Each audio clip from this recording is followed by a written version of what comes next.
Morning everyone. बेटा आज जो हम टॉपिक स्टार्ट करने वाले हैं वो स्टार्ट करने वाले हैं फॉरेन एक्सचेंज रेट।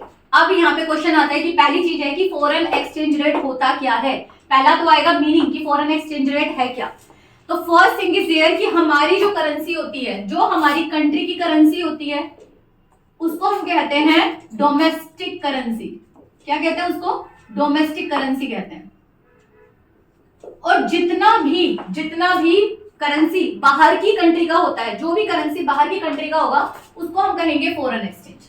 यानी हमारे देश की करेंसी जो हो गई वो हो गई हमारी डोमेस्टिक करेंसी, और जितनी भी आउटर कंट्री की करेंसी हो गई, आउटर करेंसी जितनी भी है उसको हम कहते हैं फॉरेन एक्सचेंज। आई होप समझ में आया होगा आपको। उसे हम कहेंगे फॉरेन एक्सचेंज। क्लियर? समझ में आ गया। अब फॉरेन एक्सचेंज तो समझ में आ गया क्या है। जितनी भी बाहर के देशों की करेंसी है उसको हम क्या कह रहे हैं? फॉरेन एक्सचेंज कह रहे हैं। हमारी करेंसी क्या कह रहे हैं? Domestic currency. अब ये रेट क्या है? रेट कह रहे हैं जिस रेट पर हम अपनी करेंसी को दूसरे की करेंसी के साथ एक्सचेंज करेंगे। इसका मतलब है हमारी करेंसी जो होगी वो बाहर के देशों में जाएगी और बाहर की करेंसी जो है वो हमारे देश में जाएगी। उस किस रेट पर करेंगे? देखो प्रीवियसली अगर हम मान के चले कि हमारी करेंसी जो है उसको हम बोल रहे हैं रुपीज, उसको हम बोल रहे हैं रुपीज। बाहर की जो करेंसी है उसको हम कंसीडर कर लें, क्योंकि अगर आपकी इंटरनेशनल करेंसी उसको हम कहते हैं डॉलर। ज्यादातर व्यापार जो होता है वो डॉलर में होता है। यूरोपियन कंट्रीज के साथ ज्यादातर व्यापार जो होता है वो यूरो में होता है, कुछ कंट्री के साथ, कुछ के साथ डॉलर में होता है। अगर रशिया की बात करें तो रूबल में, अगर चाइना की बात करें तो रेनबीबी के अंदर होता है, और इंटरनल करेंसी उनकी युआन होती है। तो अब जापान की बात कर रहे हैं तो येन है उनकी करेंसी। तो ये सब करेंसी के नाम है।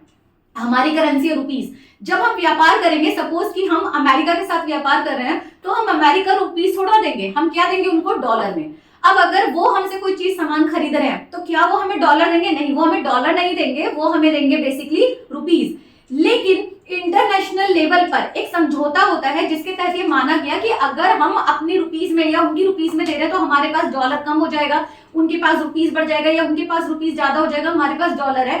तो अगर हमारी करेंसी दूसरे देश के अंदर ज्यादा इकट्ठी हो जाती है, अगर हमारी करेंसी दूसरे देशों के अंदर ज्यादा इकट्ठी हो जाती है तो हमारी जो करेंसी की वैल्यू होगी वो गिर जाएगी। इसका मतलब क्या हुआ? इसका मतलब ये है कि जब हम व्यापार करते हैं तो दूसरे देशों की करेंसी हमारे पास आती है, हमारे पास रिजर्व होता है फॉरेन एक्सचेंज का। दूसरे देशों की करेंसी हमारे पास डॉलर भी होगी, येन भी होगा, युआन भी होगा, रेनबीबी भी होगी हमारे पास, है ना। तो यहाँ पर हमारे पास दूसरे देशों की करेंसी होती है जिसका कस्टोडियन हम करके आए हैं प्रीवियस चैप्टर बैंकिंग के अंदर कि reserve bank is a custodian of the foreign exchange. Clear हुआ? अब यहाँ पर हम जब व्यापार कर रहे हैं तो हम ये नहीं चाहते हैं कि हमारी करेंसी की वैल्यू किसी तरीके से घट जाए, हम ये नहीं चाहते हैं। तो इसी के लिए एक सिस्टम लेके आता है कि हम इंटरनेशनल एक करेंसी लिया, पूरे देशों ने मिलकर एक करेंसी को लिया कि हम एक इंटरनेशनल करेंसी बोलेंगे जिसको हम बोल रहे हैं डॉलर, और डॉलर में व्यापार करेंगे, जिससे कि किसी भी कंट्री की करेंसी एक्सचेंज जब हम कर रहे हैं, जब हम कंट्री की करेंसी एक्सचेंज कर रहे हैं तो उस कंट्री के ऊपर बहुत ज्यादा इफेक्ट ना पड़े। अब यहाँ पर बहुत सारे बच्चों को ये कंफ्यूजन होता है, भाई डॉलर जो है वो तो अमेरिका का है। बेटा ये गलत है। डॉलर जो हम वर्ड कर रहे हैं वो एक इंटरनेशनल करेंसी है। अगर हम अमेरिका की करेंसी बोलेंगे तो वो अमेरिकन डॉलर है, अगर कैरेबियन कंट्री की बोलेंगे कैरेबियन डॉलर है, अगर हम लैटिन अमेरिका की बोलेंगे तो लैटिन अमेरिकन डॉलर आ जाएगा, तो यहाँ पर कैनेडियन डॉलर आ जाएगा, ऑस्ट्रेलियाई डॉलर आ जाएगा। तो यहाँ पर जो करेंसी हो गया बेसिकली डॉलर जो है वो उन देशों की अपनी करेंसी हो जो हम सिर्फ डॉलर ले रहे हैं, सिर्फ डॉलर, तो वो एक इंटरनेशनल करेंसी है। तो पहला तो ये डाउट आपका क्लियर होना चाहिए। नेक्स्ट आ जाते हैं पॉइंट पर। तो पहला क्वेश्चन आ जाता है कि फॉरेन एक्सचेंज रेट होगा क्या। बेटा फॉरेन एक्सचेंज रेट वो रेट होती है, वो दर होती है, वो विनिमय की दर होगी जिस पर एक देश की करेंसी दूसरे देश की करेंसी से एक्सचेंज की जाएगी। क्लियर हुआ? लाइक सपोज अगर हम बोलते हैं कि हमारे जो रुपीज है वो 1 रुपीज इज इक्वल टू $1, तो यहाँ पर एक्सचेंज रेट जो है वो 1/1 इज इक्वल टू 1 हो गया, है ना। 1/1 इज इक्वल टू 1 हो गया, तो रेट क्या आ गया? 1 ही आ गया। $1 इज इक्वल, यानी हमारा जो रुपीज है वो उतना ही इंपॉर्टेंट है जितना डॉलर है। लेकिन जैसे जैसे समय गुजरा, आज की डेट में अगर हम बात करते हैं तो जो डॉलर की कीमत है वो लगभग 76 रुपीज के आसपास है। तो आपको $1 के लिए 76 या 78 रुपीज अगर देने पड़ रहे हैं, तो यानी कि $1 जो है वो $1 का ना होकर अब हमें कितने पैसे देने हैं? 76 रुपीज या 78 रुपीज देने हैं, इसी को एक्सचेंज रेट हमारा चेंज हो गया। दैट द सेम एक एग्जांपल से ले लेते हैं कि हमारे डॉलर की एक्सचेंज रेट क्या होगी। $1 अगर 50 रुपीज का मिल रहा है तो हमारा एक्सचेंज रेट क्या हो गया 0.20, डिवीजन कर दोगे 0.20, यानी कि एक जो करेंसी है, एक जो रुपया है हमारा जो 1 रुपया है वो $0.20 के बराबर है। ये हमारा एक्सचेंज रेट हो गया। कंसेप्ट क्लियर हुआ। नेक्स्ट हम बात करते हैं यहाँ पर कि आखिर हमारा डॉलर जब कम हो या ज्यादा हो तो उसके लिए हमारा क्या एक तरीके से पॉइंट ऑफ व्यू होगा या किस तरीके से व्यापार होगा। हम इसको बोलते हैं कि अगर कंट्री की डोमेस्टिक करेंसी की वैल्यू कभी बढ़ती है या घटती है तो उसका क्या इंपैक्ट होता है। तो हम बात कर रहे हैं यहाँ पर, अगर $1, हम इस एग्जांपल के हिसाब से लेते हैं कि $1 जो है वो 50 रुपीज का जा रहा है। क्लियर हुआ। $1 पहले किसका बताया था मैंने, $1 50 रुपीज का है। अब सपोज करो यही जो डॉलर है उसके लिए हमें ज्यादा रुपए देने पड़े, अगर सपोज करो हमें 70 रुपीज देने पड़े, इसका मतलब है एक्सचेंज रेट जो हो जाएगा यहाँ पर एक्सचेंज रेट परिवर्तित हो जाएगा। क्लियर हुआ। हमने क्या बोला, पहले $1 के लिए हम 50 रुपए दे रहे थे, अब $1 के लिए हम क्या दे रहे हैं, बेसिकली 70 रुपीज दे रहे हैं। और इसी को हम क्या बोलते हैं, इसी को बोलते हैं करेंसी डेप्रिसिएशन। हम क्या बोलेंगे इसको, करेंसी डेप्रिसिएशन। डेप्रिसिएशन क्लियर हुआ, समझ में आया। अगर $1 हमें देने पड़े 40 रुपीज तो हमारी करेंसी क्या हो गई, करेंसी एप्रिसिएशन। बेटा जहां हम करेंसी एप्रिसिएशन की बात कर रहे हैं, जहां हम करेंसी की बात कर रहे हैं तो हम डोमेस्टिक करेंसी की बात कर रहे हैं। हम सिर्फ अपनी करेंसी को देखेंगे कि हमारी करेंसी स्ट्रॉन्ग हुई है या वीक हुई है। अगर हम यहां बात करेंगे तो हमारी करेंसी क्या हो गई है, स्ट्रॉन्ग हो गई है। अगर हम यहां बात करेंगे तो हमारी करेंसी क्या हो गई है, वीक हो गई है। अब सीधी सी बात है, यहां पर एक ही चीज याद रखना, जब हमारी करेंसी वीक होगी, जब हमारी करेंसी सस्ती होगी तो हमारा जो सामान हो जाएगा वो भी सस्ता हो जाएगा। इस पेन के लिए पहले आपको $5 देने पड़ रहे थे हमारी करेंसी के अगेंस्ट में, लेकिन अभी इसी के लिए $3 देने पड़ेंगे हमें, है ना। तो यहाँ पर क्या चाहेंगे कि भाई हमारी करेंसी अगर बहुत ज्यादा वीक हो रही है तो हम वीकर करेंसी के समय पर, हमारी डेप्रिसिएशन के समय पर क्या होगा। अब यहाँ पर हमारा कंसेप्ट निकल के आता है, जब मनी हमारी स्ट्रॉन्ग होगी तो सामने वाला हमारे साथ व्यापार कम करना चाहेगा। हम करें हमारी करेंसी की डेप्रिसिएशन की, एप्रिसिएशन की, तो करेंसी जो होगी वो स्ट्रॉन्ग हो रही है, वीक हो रही है, वो हमारे किस पे मैटर करेगी, वो करेगी हमारे इंपोर्ट और एक्सपोर्ट पे। और इंपोर्ट और एक्सपोर्ट पे कैसे मैटर करेगी, जब हमारी करेंसी वीक है, जब हमारी करेंसी वीक है तो हमें क्या करना पड़ रहा है, जो बाहर के देश हैं वो चाहेंगे ज्यादा से ज्यादा हमारे सामान को खरीदना क्योंकि हमारा सामान सस्ता हो जाएगा। तो डेप्रिसिएशन के समय पर हमारा एक्सपोर्ट बढ़ जाता है, हमारा एक्सपोर्ट इंक्रीज हो जाता है। जबकि जब हमारा एप्रिसिएशन होता है, हमारी करेंसी स्ट्रॉन्ग होती है तो हमारा इंपोर्ट बढ़ जाता है। हमारा क्या बढ़ेगा, इंपोर्ट इंक्रीज हो जाएगा। क्लियर हुआ। व्यापार जो होगा वो लगातार क्या होगा, एक्सपोर्ट और इंपोर्ट पे इफेक्ट। तो सबसे मेनली जो क्वेश्चन आता है आपका वो यही आता है कि करेंसी डेप्रिसिएशन का इफेक्ट व्यापार पर क्या होने वाला है। तो करेंसी डेप्रिसिएशन, अगर हमारी करेंसी वीक होगी, अगर हमारी करेंसी कमजोर हो जाएगी तो लोग ज्यादा से ज्यादा हमसे व्यापार करना चाहेंगे क्योंकि हमारी चीजें सस्ती हो जाएंगी।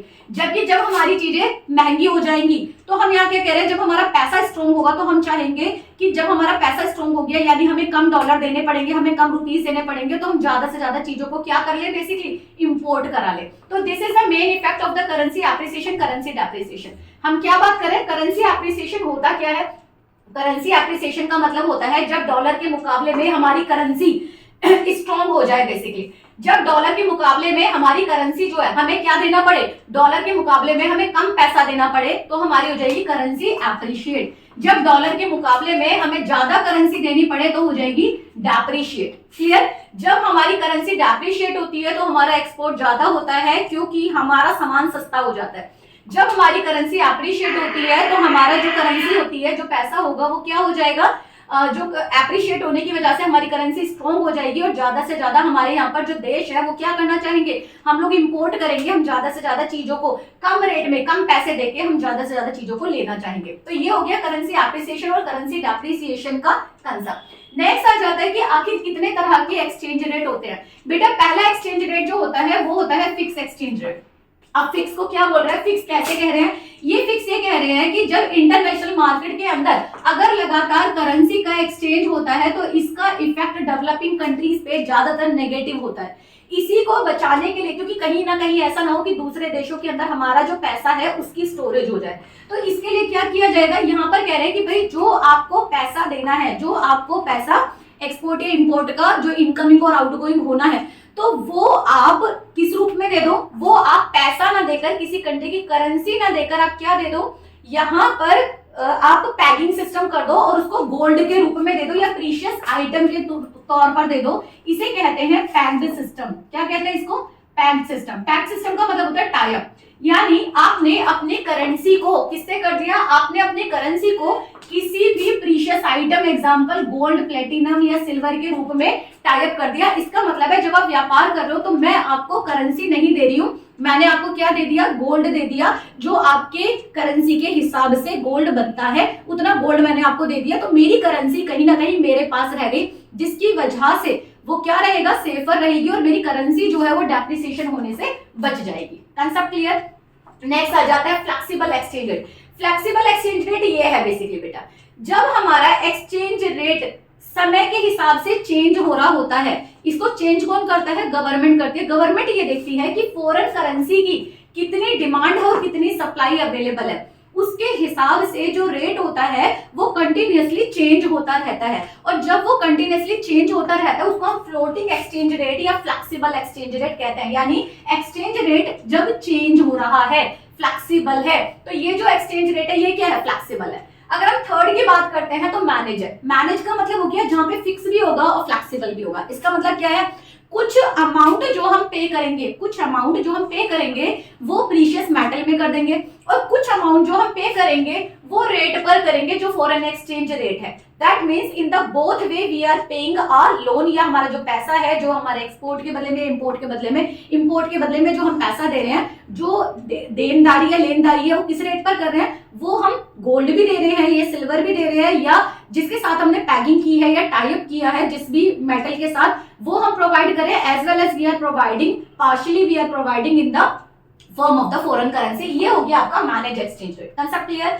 नेक्स्ट टॉपिक अगर हमारा आ जाता है तो आ जाता है demand for the foreign exchange. आखिर हमें दूसरे देशों की करेंसी की जरूरत ही क्यों है बेटा, उसकी सबसे पहली जरूरत होती है क्योंकि हम सामान को मंगाना चाहते हैं, क्योंकि हम इंपोर्ट करना चाहते हैं। तुम्हें अगर बाहर से कोई फोन चाहिए, तुम्हें बाइसिकल चाहिए, तुम्हें बाइक चाहिए, तुम्हें कार चाहिए, तुम्हें सामान चाहिए, कोई भी इंपोर्टेड गुड चाहिए, तो आपके लिए क्या चाहिए, आपको वहां का पैसा आपके पास होना चाहिए जो ट्रांसफर होता है। दूसरा हो गया टूरिज्म, आप घूमने जाना चाहते हो दूसरी कंट्री के अंदर, तो वहां की करेंसी की वहां की कंट्री की करेंसी आपके पास होनी चाहिए। तीसरा हो गया यूनिलैटरल ट्रांसफर, आप किसी को, आपकी कंट्री किसी को स्कॉलरशिप प्रोवाइड करा रही है, आपकी संस्था कहीं पे स्कॉलरशिप दे रही है, आप कहीं पे ग्रांट दे रहे हो, कहीं पे आप हेल्प दे रहे हो, चैरिटी कर रहे हो, तो ये होता है यूनिलैटरल ट्रांसफर, जो आपने नेशनल इनकम में पढ़ा होगा। तो उसके लिए हमें फॉरेन करेंसी की आवश्यकता होती है। हमें फॉरेन करेंसी की आवश्यकता होती है कि हम दूसरे देश के अंदर जाके एसेट्स खरीद रहे हैं, कंपनी खरीद रहे हैं, कोई प्रॉपर्टी खरीद रहे हैं, वहां पे ज्वेलरी खरीद रहे हैं। जैसे यूएई के अंदर जाके लोग ज्वेलरी खरीदते हैं ना, तो पैसा किस में दोगे आप, यूएई के दिरहम में, दिनार में पैसा दोगे, बेसिकली वहां की करेंसी में पैसा दोगे।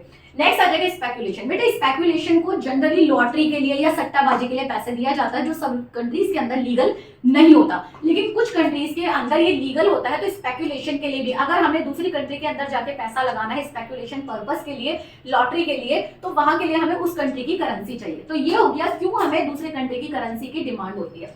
अगर हम सेकंड पॉइंट में जाते हैं तो डिमांड का जस्ट उल्टा होता है सप्लाई। देखो फॉरेन करेंसी की सप्लाई कितनी है, जहां पे डिमांड और सप्लाई एक दूसरे के बराबर होते हैं उसी को हम एक्सचेंज रेट फिक्स बोलेंगे, कि हमारा एक्सचेंज रेट कहां पर फिक्स होगा, जहां पर हम ये देखेंगे कितनी उसकी डिमांड और कितनी उसकी सप्लाई है। तो पहला तो हमने कर लिया डिमांड क्यों चाहिए हमें क्यों चाहिए फॉरेन एक्सचेंज। दूसरा है कि हम सप्लाई क्यों करते हैं, बेसिकली फॉरेन एक्सचेंज की सप्लाई किया। तो फर्स्ट आ जाएगा इसके अंदर क्योंकि फॉरेन एक्सचेंज चाहिए, क्योंकि हम अपने गुड्स को बाहर बेचना चाहते हैं, एक्सपोर्ट करना चाहते हैं, तो हमारे यहाँ पर क्या आएगी, सप्लाई आएगी।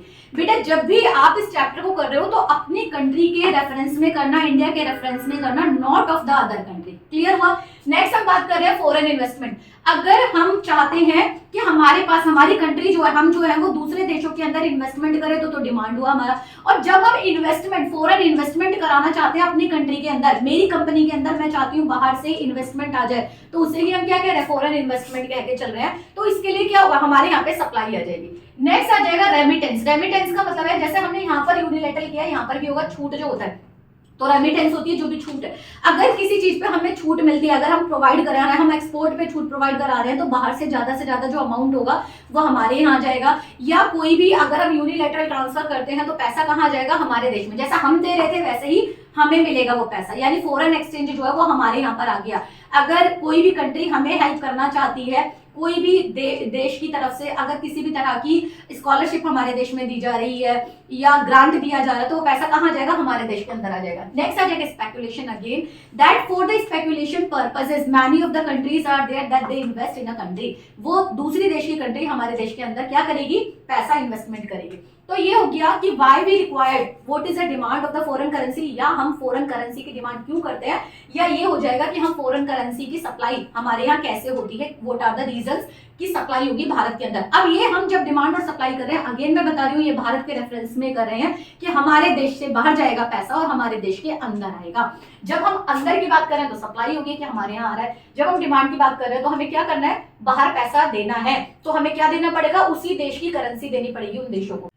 बेटा नेक्स्ट जो हम कह रहे हैं फंक्शन कह रहे हैं, पहले हमने किया ट्रांसफर फंक्शन, और ट्रांसफर फंक्शन क्या था बेसिकली, व्हेन द जो आप फॉरेन एक्सचेंज होगा या दूसरे देश की करेंसी जो होगी वो एक कंट्री से दूसरी कंट्री में ट्रांसफर करोगे। दूसरा फंक्शन जो हो जाएगा वो क्रेडिट। क्रेडिट का मतलब होता है लोन, यानी कि बहुत सारी कंट्री जो होती है वो अपनी डेली रिक्वायरमेंट को पूरा करने के लिए IMF से हो गया, वर्ल्ड बैंक से हो गया या दूसरी कंट्रियों से लोन लेती हैं, तो ये फंक्शन भी कहाँ किया जाता है, फॉरेन एक्सचेंज मार्केट के द्वारा किया जाता है। तीसरा फंक्शन जो हो जाता है वो हो जाता है हेजिंग फंक्शन। हेजिंग फंक्शन होता क्या है basically, whenever there is a requirement of the money, तो इसको मनी को क्रेडिट सिस्टम की तरीके से यूटिलाइज करने के लिए हेजिंग फंक्शन किया जाता है। हेज का मतलब होता है किनारा, that means whenever you are required you can take the money from the outsider, तो that is known as a hedging function. So these are basically the function which is being done by the foreign exchange market. तो आपका generally question जो आता है 99% question जो आता है वो आता है what do you mean by the foreign exchange market, और दूसरा आता है what are the type of the foreign exchange market. Fix हो गया, फ्लेक्सिबल हो गया और मैनेज हो गया, ये हम डिमांड क्यों करते हैं। इसके साथ साथ कुछ इनके डायग्राम्स आते हैं। डायग्राम्स आपके अगर हम डिमांड की बात करते हैं तो दैट इज, हम अगर डिमांड बात करेंगे तो जैसे जैसे फॉरेन एक्सचेंज बढ़ेगा वैसे वैसे डिमांड कम हो जाएगी, जैसे जैसे कम होगा वैसे वैसे वो बढ़ जाएगी। ये तो हो गया आपका डिमांड कर्व, क्लियर हो गया। और अगर हम बात करते हैं सप्लाई कर्व की, तो जैसे जैसे किसी चीज की जो मार्केट है उसकी डिमांड सप्लाई जो होगी वो ज्यादा होगी, तो सप्लाई क्या हो जाएगा, सप्लाई विल बी इंक्रीज। जिस तरीके से आपका आप डिमांड और सप्लाई करते हो, दैट प्राइस या फॉरेन एक्सचेंज के बढ़ने या घटने का सप्लाई पे क्या इफेक्ट पड़ेगा। जब फॉरेन एक्सचेंज बढ़ेगा तो आप सप्लाई ज्यादा करना चाहोगे, क्योंकि आप ज्यादा से ज्यादा सप्लाई कब करना चाहते हो, जब आपको ज्यादा से ज्यादा प्रॉफिट हो। तो जैसे ही फॉरेन करेंसी की डिमांड जो होती है वो ज्यादा होगी तो उस समय पर रेट बढ़ जाएगा और सप्लाई ज्यादा करने की कोशिश की जाएगी। जहां पर डिमांड और सप्लाई एक दूसरे को इंटरसेक्ट करते हैं, जहां पर डिमांड और सप्लाई, यहां बना देती हूँ, जहां पे डिमांड और सप्लाई एक दूसरे को इंटरसेक्ट करते हैं, डिमांड हो गया ये, सप्लाई होगा ये, जिस रेट पर वो डिसाइड किया जाएगा। सपोज करो यहाँ पर 50 रुपीज पर दोनों ही कंट्री एग्री करती है कि हम एक्सचेंज करने के लिए तैयार हैं अपनी रुपी, तो इसी को हम कह देंगे फॉरेन एक्सचेंज रेट। इस रेट पर तैयार हुआ, इसी को हम कह देंगे कि foreign exchange rate $1 is equal to 50 rupees. The country both the countries are ready for import and export of their product. Clear, समझ में आया। So this is all about your foreign exchange rate. Foreign exchange rate है क्या, foreign exchange rate the rate on which the currency of one country will be exchange to the other country. दूसरा आ जाएगा foreign exchange rate के अंदर currency appreciation क्या होती है, डेप्रिसिएशन क्या होती है। एप्रिसिएशन का मतलब होता है जब हमारी करेंसी की वैल्यू बढ़ जाती है, करेंसी डेप्रिसिएशन जब वैल्यू हमारी कम हो जाती है। नेक्स्ट आ गया फॉरेन एक्सचेंज रेट कितनी तरह का होता है, फिक्स होता है, फ्लेक्सिबल होता है, मैनेज होता है। नेक्स्ट अगर हम बात करते हैं तो फॉरेन एक्सचेंज रेट की डिमांड क्यों करते हैं, यहाँ से क्वेश्चन निकल के आ जाता है। और फॉरेन एक्सचेंज रेट की सप्लाई कैसे की जाती है, क्यों की जाती है। उसके बाद आ जाएगा फॉरेन एक्सचेंज मार्केट दो तरह की होती है, that is known as a spot market and the forward market. और उसके बाद फॉरेन एक्सचेंज मार्केट के क्या क्या फंक्शन है, that is a transfer function, credit functions और the hedging function. That's all for the today's class. So rest, अगर कोई भी डाउट रहता है तो आप लोग कमेंट बॉक्स में लिख सकते हो और आप लोग सब मुझसे पूछ सकते हो। Thank you so much all.